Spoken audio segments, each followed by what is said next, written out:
In today's Leeds news, weekend Leeds results, Foster calls out Gyabi for praise, Harrison makes Leeds decision, and Leeds interested in Phillips' return.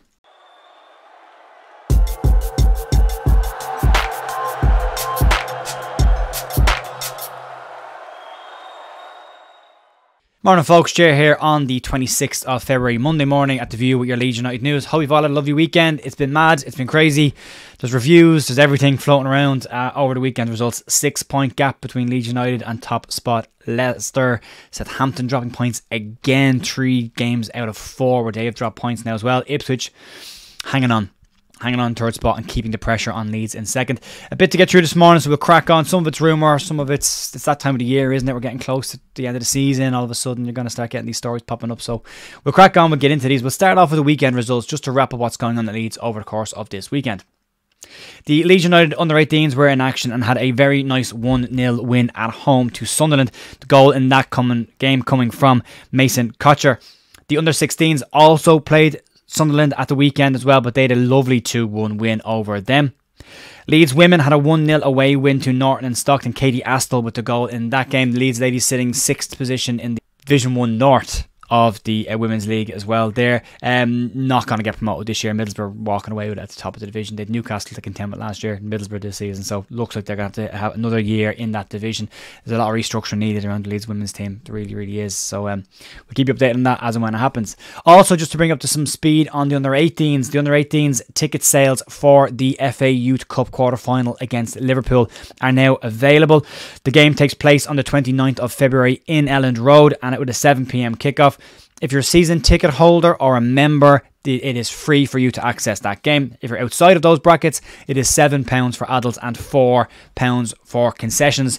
You can check that out. It's great to have the under-18s playing in Elland Road, and the Youth Cup is a very important competition to gauge the future stars of Leeds United, and this under-18 team have a few in them as well. So a good side worth checking out.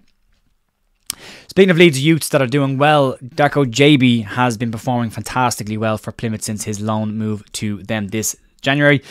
Gyabi's loan has gone from strength to strength, and he's been called out for some praise by his manager Ian Foster. He was given the Man of the Match award in their Plymouth's 2-0 win against Middlesbrough this weekend. Manager Ian Foster has gone on to call him out for praise.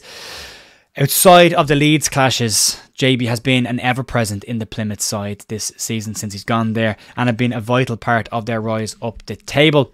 His display against Borough has been called out by a lot of people and has been mentioned as his standout performance to date. He was involved in both goals, a shot for the first goal that was parried before Sorignola scored the rebound, and he got an assist for Ryan Hardy for their second goal. Interesting to see where he's been playing. Who scored?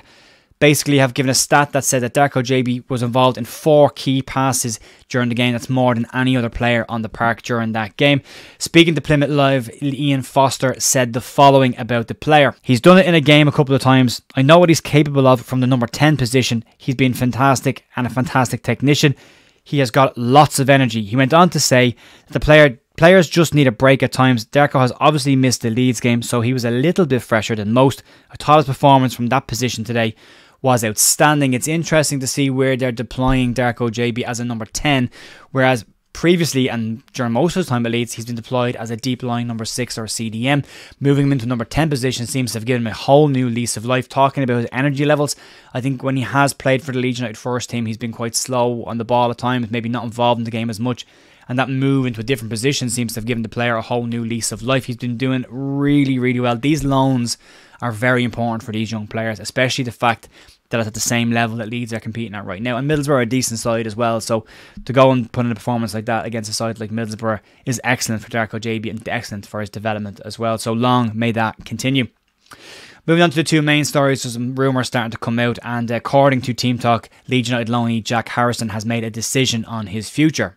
Whether he can make that decision is still yet to be seen. Harrison is on loan at Everton this season.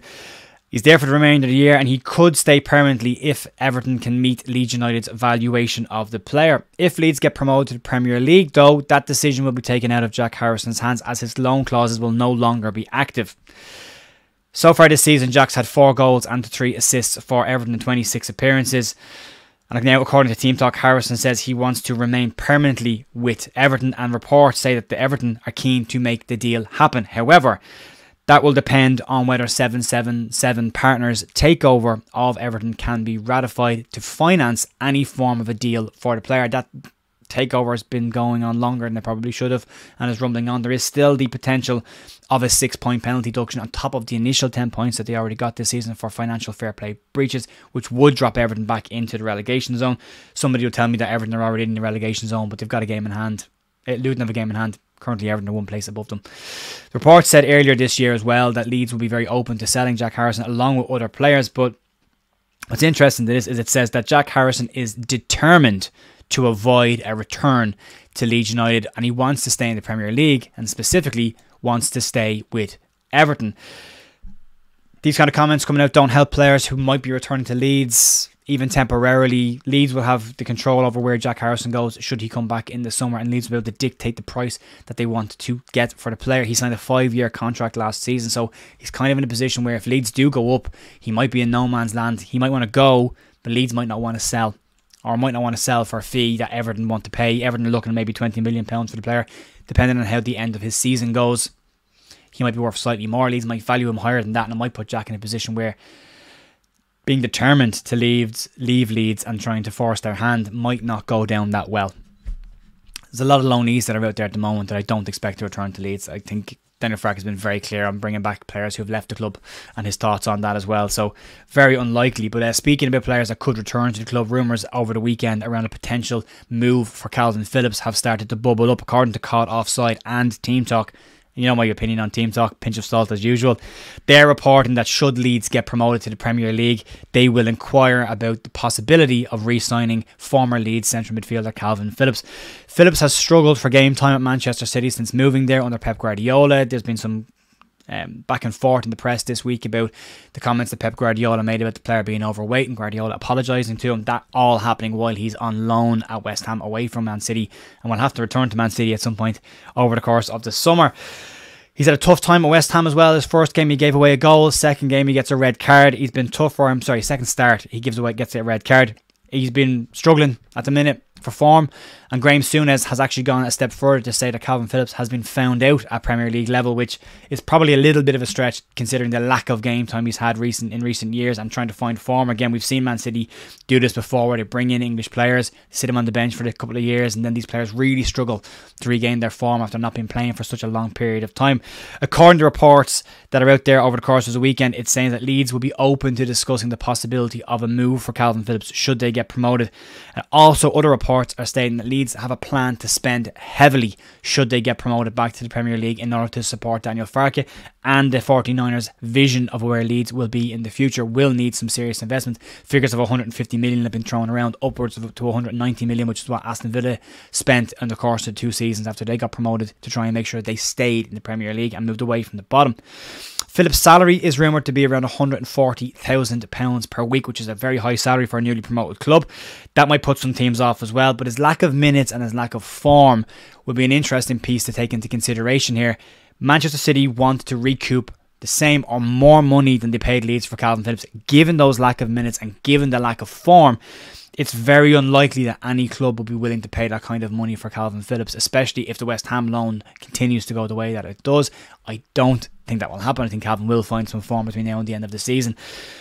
But you're not going to get the money back for the player considering how little he's played and the performances he put in currently as well. So that would be a talking point as well. His value has probably gone down instead of up, or even staying the same based on what I've just said over the last couple of years. So it's going to be an interesting one. 2 players being linked. You're going to start seeing more of this. The closer Leeds get to those automatic places being locked down, the more these kind of conversations are going to start about the loanee players moving away permanently and Leeds moving for other players. I think the Calvin Phillips link is an easy link. I think Team Talk are stretching here as well. Same with Caught Offside. I think it's an obvious move. It's not gone well for Calvin away from Leeds. He's a Leeds boy. Going back to Leeds kickstarts his career. I think, there's a bit of an easy connection there and probably a bit of a stretch. I think if you look at Leeds midfield right now and what they're doing, Ilya Grew was probably very similar mould to what Calvin Phillips did for Leeds the last time he got promoted. Arguably doing a very good job as well, or equal to not a better job than what Phillips did if you look at the percentage of his passing, the range of his passing as well. So yeah, it's going to be interesting. Anyway folks, we will leave it there. Thank you as always for supporting the channel, and I will be back tomorrow with more Leeds news. See you then. Bye.